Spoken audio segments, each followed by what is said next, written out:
Welcome to another episode of the Webcomic Beacon here at webcomicbeacon.com, part of the Webcast Beacon Network at webcastbeacon.com, covering and promoting creativity and the creative process since 2007. I'm Fes, and this week we are, well, like last week, going to be reviewing another comic that was submitted to us, as well as picking a comic of the week. Now, sometimes I get review requests from creators and webcomics that I already follow, but this isn't one of them. This comic is Alter Girl by Kate Kane at alter-girl.com. So let's just roll right into this review. The website!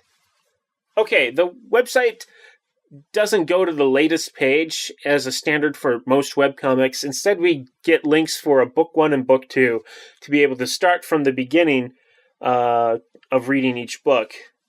Now, I've always said that a currently updating webcomics URL should always point to the latest update.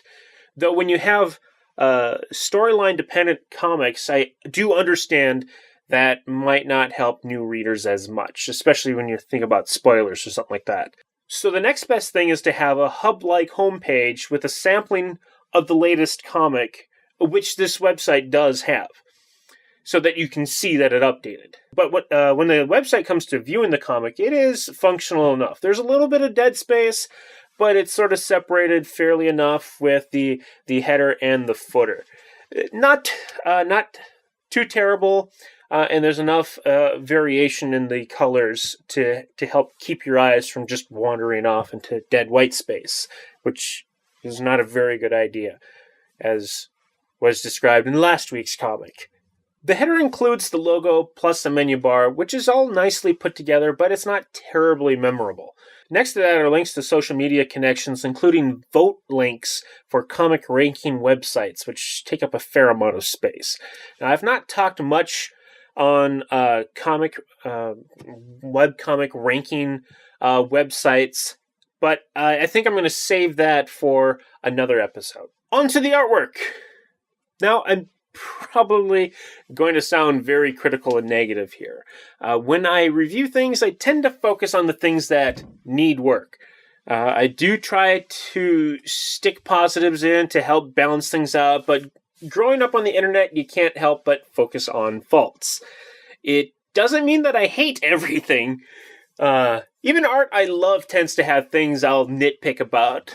In the grand scheme of things, it doesn't really matter that much.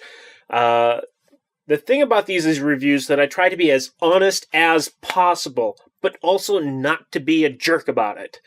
With that, let's see how hard I try not to be a jerk.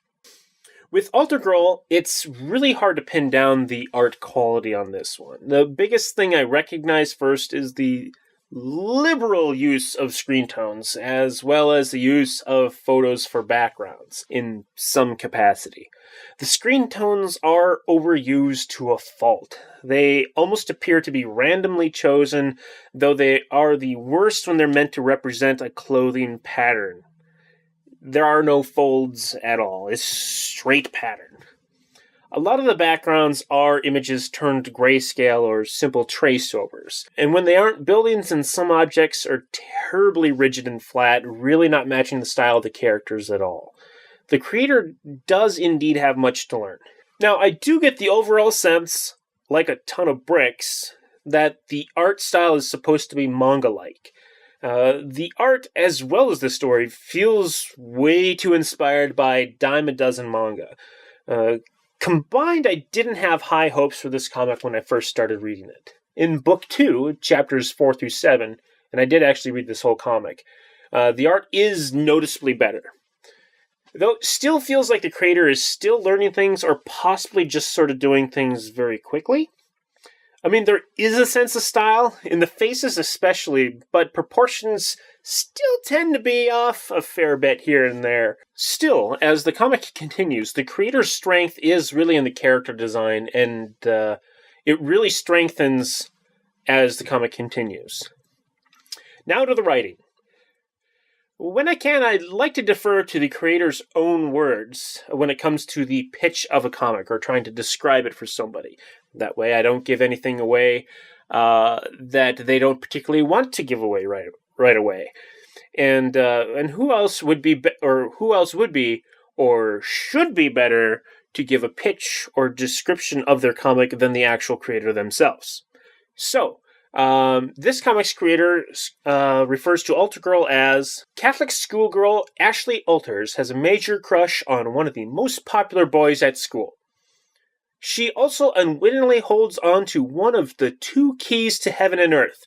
To make matters worse, the owner of the other key is a guy who has been dead since the 1920s.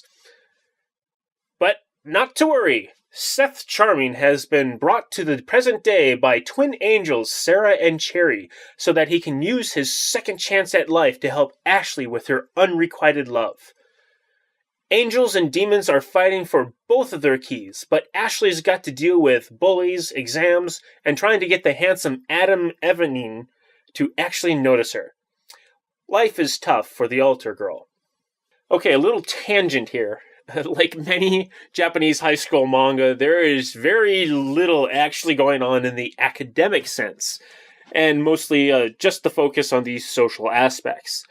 As a general side note, I used to wonder if Japanese kids ever actually had classes explaining why they might have always just had homework to do. Anyway, the beginning of the comic starts terribly like 1,000 high school manga before it. Almost to the point that I was thinking the comic was actually a satire. But no, the comic is actually playing it straight. But now I should admit my general bias against these types of comics, and that my review of this comic may be unfair in that aspect. And by these types of comics, I am referring to when people make comics based on comics of other cultures of which they are not a part of. It's not so much inspired as I feel that they are trying to be one of these comics from these other cultures. And this comic isn't off to a good start with me, and I admit my bias right away, well, at least right here. With that being said, the actual storyline isn't something that I'm particularly familiar with. It does have a lot of trappings that I would associate with Japanese manga or anime, which isn't necessarily a bad thing, especially if you like that sort of thing, and I'm sure that many people would actually like this comic if they gave it a chance. Though for me, I need to be pulled in more with the characters rather than tropes and set pieces.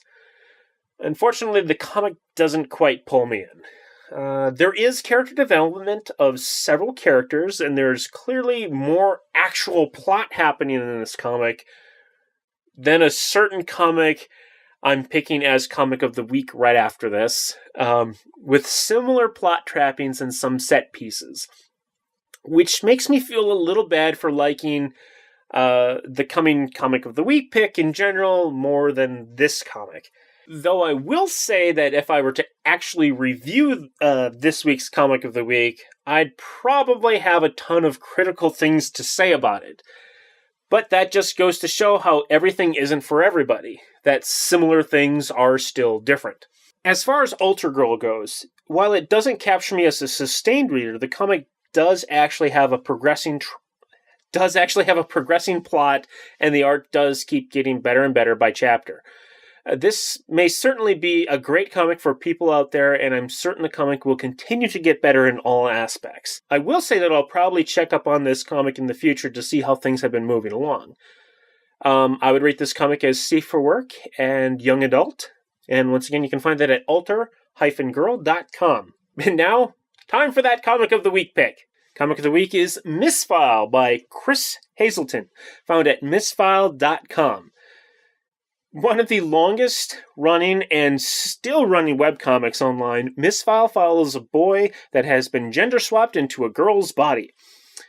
There are several kinds of gender swapping comics out there. Many of them rely on some sort of gimmick that got that person to be gender swapped in the first place. In this case, it was a misfile in Heaven's Records. His file was put into the female gender file cabinet by accident. The interesting mechanic is that since God is infallible, the world needed to restructure itself in order to make it true. True as in now, as well as always had. So there It was really fun seeing how the main character basically has two sets of memories for each gender that he has lived life as. There's plenty of storyline that goes on, but very little of it ever really gets back to the main goal of getting my body back, or even so much as approaching that subject in a more substantial manner, which usually disappoints me. But with this pick, it's not a review, so I'll leave it at that. I still like checking this comic out. There's enough here to really get into the prospect of the world the webcomic is set in, and enjoying the character interactions for the most part.